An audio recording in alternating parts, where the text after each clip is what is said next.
Welcome to my channel FSO aspirant Radha. ఈరోజు మనం APPSC forest section ఆఫీసర్లోని జనరల్ ఫారెస్ట్రీలో వీఆర్ డిస్కసింగ్ అబౌట్ యూనిట్ 3 అండి, అంటే horticulture. Okay, as I said in the first video, syllabus wise నేను general forestry అన్నది మొత్తం మీకు కంప్లీట్ చేస్తాను అని చెప్పాను. So as a promised you ఈ 2 యూనిట్స్ అయితే నేను కంప్లీట్ చేశాను. Now we're entering into the horticulture and ఈరోజు నేను ఒక 2 యూనిట్స్ కంప్లీట్ చేస్తానండి ఇందులో. And I heartfully thank you first నుంచి నా వీడియోస్ చూస్తూ ప్రతిరోజు కూడా నాకు సపోర్ట్ చేస్తున్న వాళ్ళందరికీ special thanks from me. And మిగతా వాళ్ళకు కూడా ఇవి ఉపయోగపడతాయండి ఖచ్చితంగా. బేసిక్స్ చెప్తున్నాను. మెయిన్గా నేను వీడియోస్ చేయడానికి గల కారణం ఏంటంటే, even I'm also an aspirant like you, but నేను ఎందుకు వీడియోస్ చేస్తున్నానంటే బేసిక్స్ ఏవైతే ఉంటాయో సిలబస్ వైజ్ బేసిక్స్ అనేవి నేను అలాగా చదువుతున్న వాళ్ళకి కూడా హెల్ప్ చేయాలి, తెలియని వాళ్ళకి అని చెప్పేసి నేను వీడియోస్ అనేవి స్టార్ట్ చేశాను. సో ఐ హోప్ అట్లీస్ట్ నా వల్ల ఒక్క పర్సన్ అయినా ఇవి నేర్చుకుంటే, అట్లీస్ట్ బేసిక్స్ అనేవి నేర్చుకుంటే ఫ్రీగా, it is very happy for me. Okay, so ఇప్పుడు మనం హార్టికల్చర్లోకి వెళ్దామండి. వెరీ బేసిక్ థింగ్ అడిగారు, definition of horticulture and the different branches of horticulture అని అడిగారు. సో చాలా ఒక 3-4 టర్మ్స్ గుర్తుపెట్టుకుంటే మనకు చాలండి. సో ఫస్ట్ మనం హార్టికల్చర్ అంటే ఏంటో చూద్దాం. హార్టికల్చర్ అనేది ఒక లాటిన్ వర్డ్. మనం ఇవి కూడా ఎందుకు చదువుకోవాలంటే, నేను last time forest range officer mains exam రాసినప్పుడు దే ఆస్క్డ్ లైక్ సునామీకి ఇట్లా హాటెస్ట్ కల్చర్ అని ఎట్లా అడిగారు, అట్లా సునామీకి జాపనీస్లో ఏమంటారని చెప్పేసి అడిగారు. సో ఖచ్చితంగా ఇక్కడ కూడా మనం చదువుకుందాం అందుకే. సో హార్టికల్చర్ అనేది ఒక లాటిన్ వర్డ్. అది 2 టైప్స్, అంటే లైక్ వర్డ్స్ని 2 విధాలుగా కట్ చేశారు. ఒకటి హార్టస్ అండ్ కల్చరా. హార్టస్ అంటే గార్డెన్, కల్చరా అంటే కల్టివేషన్. సో గార్డెన్ కల్టివేషన్నే సింపుల్గా మనం హార్టికల్చర్ అని అంటాం. సో గార్డెన్లో మనం ఏమేమి పెంచుతామండి అంటే, హార్టికల్చర్లో గార్డెన్ అంటే we will study about fruits, vegetables, flowers and also medicinal plants, aromatic plants, అన్ని బ్రాంచెస్ అనమాట. వీటన్నీ కూడా హార్టికల్చర్లోకి వస్తుందన్నమాట. ఓకే, ఇప్పుడు మనం చూద్దాము. ఇంపార్టెంట్ టర్మ్స్ ఏంటంటే, మనకి ఎగ్జామ్ ఓరియంటేషన్లో హార్టికల్చర్ గురించి గుర్తుపెట్టుకుంటారు. అండ్ అదర్ ఇంపార్టెంట్ టర్మ్ ఏంటంటే పోమాలజీ, ఒలరికల్చర్ అండ్ దెన్ ఫ్లోరికల్చర్ అండి. ఈ 3 చాలా ఇంపార్టెంట్ అన్నిటికన్నా. సో ఫ్రూట్స్ గురించి చదివితే వాటిని పోమాలజీ అని అంటాం. ఓకే, వెజిటేబుల్స్ గురించి చదివితే దాన్ని ఒలరికల్చర్ అని అంటాం. అదే ఫ్లవర్స్ గురించి చదివితే ఎఫ్ ఇట్స్ ఫ్లోరికల్చర్. ఈ 3 అయితే ఖచ్చితంగా గుర్తుపెట్టుకోండి. Then comes other important branches కూడా ఉన్నాయి, కానీ అవి అంత ఇంపార్టెంట్ కాదు. బట్ బేసిక్స్ అయితే చూసుకుందాం. ప్లాంటేషన్ క్రాప్స్ అంటే ఏంటి, మెయిన్గా కమర్షియల్ పర్పస్ వైజ్ వాటిని పెంచితే మనం ప్లాంటేషన్ క్రాప్స్ అని అంటే పెద్ద ఏరియాలో పెంచుతారనమాట. Like coffee, tea, rubber, coconut, ఇవన్నీ కూడా plantation crops. Okay, aromatic crops అంటే ఏంటి, లైక్ మంచి అరోమా వచ్చేవి, మంచి స్మెల్ వచ్చేవి, వాటిని ఆరోమేటిక్ అని అంటాం. Like citronella, lemon grass, vetiver. So నా వీడియోస్ కంటిన్యూస్గా ఫాలో అయిన వాళ్ళకి ఖచ్చితంగా వెటివర్ ఒక యూజ్ ఏంటో తెలుస్తుంది ఖచ్చితంగా, ఫర్ ష్యూర్. నేను అనుకోవడం మంచిగా రివిజన్ చేస్తే వెటివర్ దేనికి ఉపయోగిస్తామో నాకు చెప్పండి కామెంట్ సెక్షన్లో, ఇఫ్ ఎనీవన్ నోస్. అండ్ నేను ఆల్రెడీ చెప్పాను, నా వీడియోస్ చూసిన వాళ్ళకి వెటివర్ గురించి ఇట్టే చెప్పేస్తారు అని అనుకుంటున్నాను. హోప్ కామెంట్ చేస్తారని ఆన్సర్ని. దెన్ మెడిసినల్ ప్లాంట్స్ అంటే దానికంటూ ఒక మెడిసినల్ యూజెస్ ఉంటే వాటిని మెడిసినల్ ప్లాంట్స్ అని అంటాం, లైక్ అశ్వగంధ. ఓకే, దెన్ ఇంకా అదర్ బ్రాంచెస్ ఉన్నాయండి, like post harvest technology, landscape gardening అని చెప్పి కొన్ని ఉంటాయి టర్మ్స్. అవి తెలుసుకుందాం అవి ఏంటని.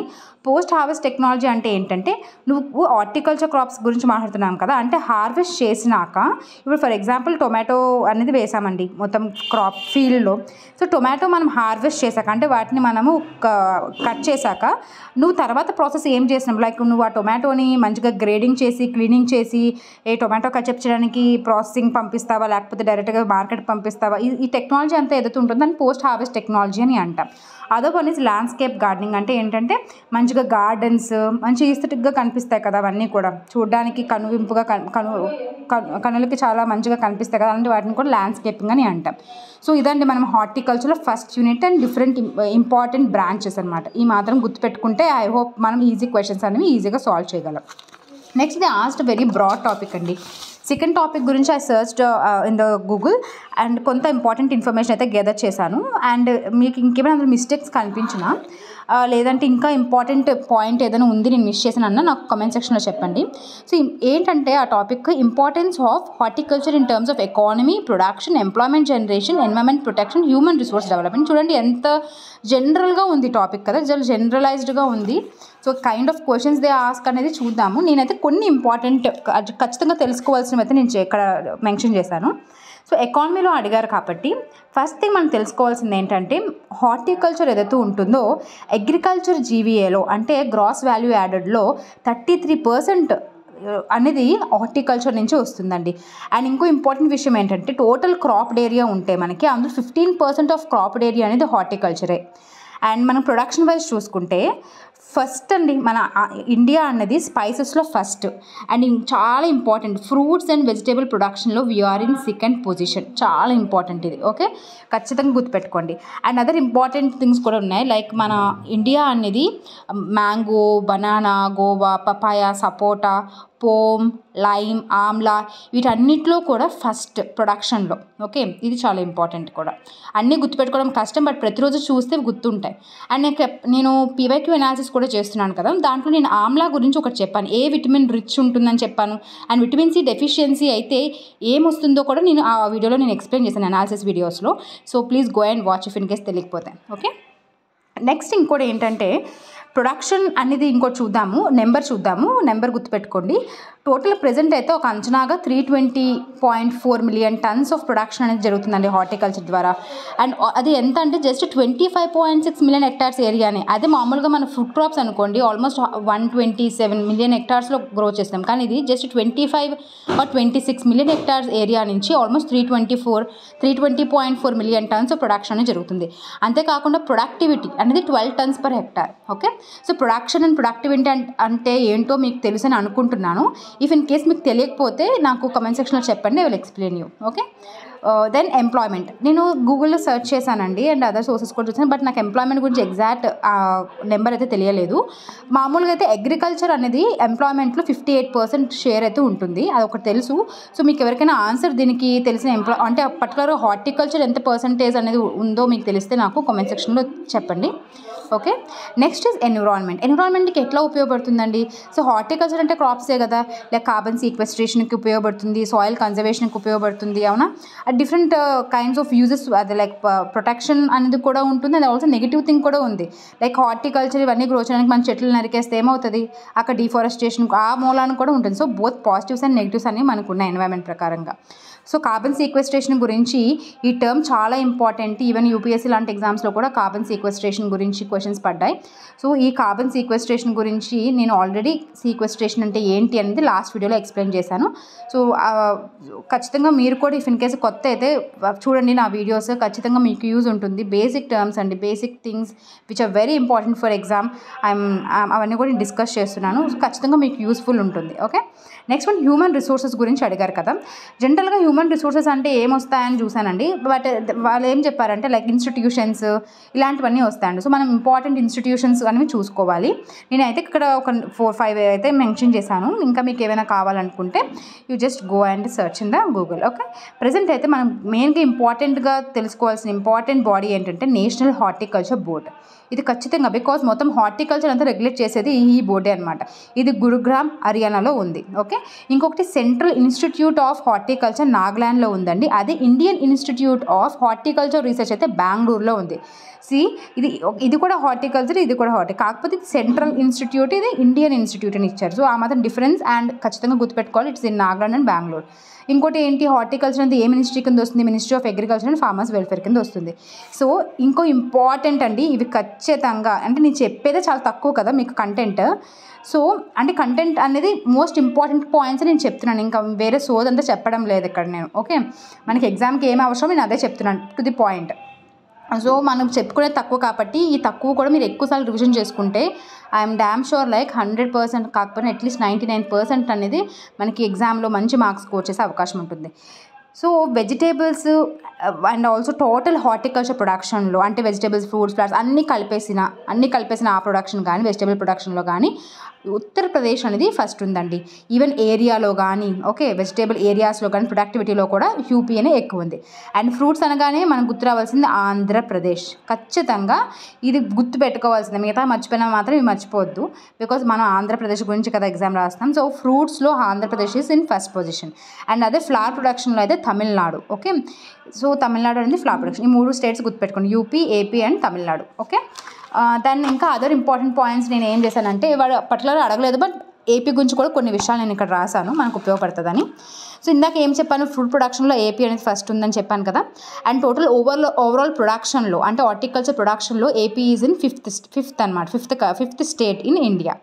ఓకే, దాంతోపాటు మీరు ఇంకేం గుర్తుపెట్టుకుంటారంటే ఆంధ్రప్రదేశ్ యొక్క గ్రాస్ వాల్యూ యాడెడ్లో 16% అనేది హార్టికల్చర్ నుంచి వస్తుందండి. ఓకే, అక్కడ ఎంత చెప్పానండి, అగ్రికల్చర్ జీవీఏలకి 33% అని చెప్పాను.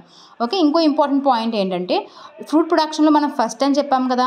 సో నేషనల్ మొత్తం ప్రొడక్షన్లో ఎంత పర్సెంటేజ్ ఏపీ నుంచి ఉంది అంటే ఆల్మోస్ట్ 15.6%, అంటే ఆల్మోస్ట్ 16%. 16 నెంబర్ గుర్తుపెట్టుకుంటే ఇన్ అండ్ అరౌండ్ దీనికైనా ఆల్మోస్ట్ 16 దగ్గర అని గుర్తుపెట్టుకోండి.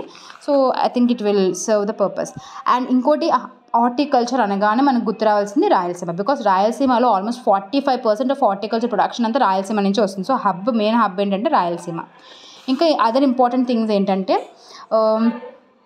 ప్రొడక్టివిటీలో కానీ ప్రొడక్షన్లో కానీ ఏరియాలో కానీ ఆయిల్ పామ్లో ఏపీ ఈజ్ ఇన్ ఫస్ట్. ఇది చాలా ఇంపార్టెంట్, ఆయిల్ పామ్లో AP is in first.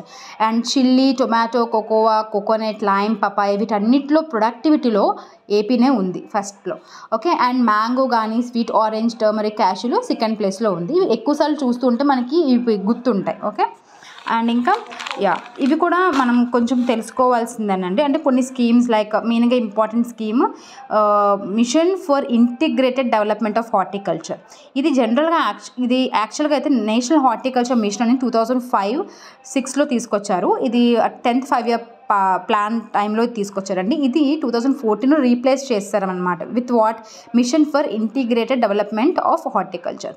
Okay, దీంట్లో ఏంటంటే ఇది ఒక సెంట్రల్లీ స్పాన్సర్డ్ స్కీమ్ అండి. ఇందులో ఓవరాల్గా హార్టికల్చర్ని డెవలప్ చేయాలి, అందులో మనకి ఎంప్లాయ్మెంట్ జనరేషన్ క్రియేట్ చేయాలి, స్కిల్స్ ఇంప్రూవ్ చేయాలి, అప్గ్రేడ్ ఇట్లా మొత్తం అంతా దీంట్లో ఉంటుంది. ఓకే, సో అదొకటి. ఇలా కొన్ని ఇంపార్టెంట్ స్కీమ్స్ ఏమైనా ఉంటే మనం లాస్ట్లో మీకు ఏమైనా స్కీమ్ ఎక్స్ప్లెయిన్ చేయండి అని అనిపిస్తే మాత్రం ప్లీజ్ నాకు మెసేజ్ చేయండి కామెంట్లో, సో దట్ నేను వాటిపైన కూడా ఒక షార్ట్ వీడియోలాగా చేద్దాం. ఒక ఏదైనా స్కీమ్ కానీ ఏదైనా ఇంకేదైనా టర్మ్స్ కానీ మీకు అర్థం కాకపోతే మీరు కామెంట్ సెక్షన్లో అడిగితే నేను దాని గురించి ఒక స్పెషల్ షార్ట్ వీడియో అనేది చేద్దాం. ఓకేనా, సో ఇప్పుడుతో నేను అయితే హార్టికల్చర్లో 2 యూనిట్స్ అయితే కంప్లీట్ చేశానండి. And I will try to do ఈ 2 కూడా అప్లోడ్ చేద్దామని అనుకుంటున్నాను. I will see time permit చేస్తే I will do that also. Okay, I hope it is useful for you అండి. And please like the video if you liked it, and also share with your friends who are preparing for this exam seriously, and also subscribe to my channel for more updates. Okay, I hope మీరందరూ కూడా time waste చేయకుండా మంచిగా చదువుతున్నారని అనుకుంటున్నాను. Please don't lose hope in you, because మనం అంటే failures అనేవి వస్తాయి. Competitive అంటేనే ఫెయిల్యూర్స్ అనేవి చూస్తామండి, అన్ఎక్స్పెక్టెడ్ థింగ్స్ అనేవి జరుగుతూ ఉంటాయి. బట్ మనం ఎందుకు స్టార్ట్ చేసామనే పర్పస్ అనేది మనకు ఎప్పుడు గుర్తుపెట్టుకోవాలి. So that we shouldn't quit. Okay, మనం అచీవ్ చేసినంత వరకు కూడా మనం క్విట్ చేయకూడదు. యాజ్ అ మిడిల్ క్లాస్ ఫ్యామిలీలో పుట్టినప్పుడు మనకు ఫైనాన్షియల్ ఇష్యూస్ అన్నీ వస్తాయి ఖచ్చితంగా, బట్ అన్నిటినీ కూడా మనం తట్టుకోవాలి, తప్పదు ఇంకా. బట్ మీ డ్రీమ్ని అయితే ఎప్పుడు గివప్ చేయొద్దండి. ఓకేనా, మంచిగా చదువుకోండి, ఆరోగ్యం కూడా మంచిగా చూసుకోండి. డిప్రెషన్కి అయితే అస్సలు పోవద్దు, బికాస్ ఫెయిల్యూర్స్ ఆర్ జస్ట్ చాలా common. It's a part and parcel అనమాట. మంచి ఉద్యోగం వచ్చేంత వరకు అవన్నీ తప్పదు. ఒక్కసారి వచ్చినాక ఇవన్నీ మనం మర్చిపోతాం. ఓకేనా, మంచిగా చదవండి. బేసిక్స్ నేను చెప్పేది ఒకటేనండి, ఎవరికైనా చెప్పేది ఒకటే. పీవైక్యూస్ ఖచ్చితంగా మనం చూసుకోవాలి. మనం ఏం ఎగ్జామ్కి ప్రిపేర్ అవుతున్నాం ఆ ఎగ్జామ్కి సంబంధించినవి. At the same time syllabus wise చదువుకోవాలి. ఓకేనా, ఈ మాత్రం చదివితే బేసిక్ థింగ్స్ మనం మినిమం మార్క్స్ ఏదైతే కావాలో మనం స్కోర్ చేయగలమండి. ఓకేనా, సో డీవియేట్ అయిపోవద్దు, ఎక్కువ మెటీరియల్స్ చదివేయాలి, అక్కడ ఇక్కడ చూసేసి ఏదేదో చదివేసి అసలు అంత కన్ఫ్యూజన్లో లాస్ట్కి ఏం బేసిక్సే మర్చిపోయి బేసిక్ ఆన్సర్సే కన్ఫ్యూజ్ అయిపోయి పెట్టకుండా వచ్చేసిన స్థితులు కూడా ఉంటాయి. అలాంటి సిచ్యువేషన్లో అయితే మీరు వెళ్ళొద్దు. ఓకేనా, be very clear what we're studying and అది చాలా క్లియర్గా పెట్టుకోండి. నేను పీవైక్యూస్ చేస్తాను, సిలబస్ చదువుతాను. ఓకే, తర్వాత వీలు ఉంటే మనీ ఉంటే ఫ్రీగా ఏమైనా దొరికితే మనకి మాక్ టెస్టులు చేసుకుంటాను, ఇంతే. ఇదే పర్పస్ అనమాట. దీని మీద వెళ్ళండి, ఎందుకు సక్సెస్ అవ్వం, ఖచ్చితంగా అవుతాం. ఓకేనా, so take care and have a nice day.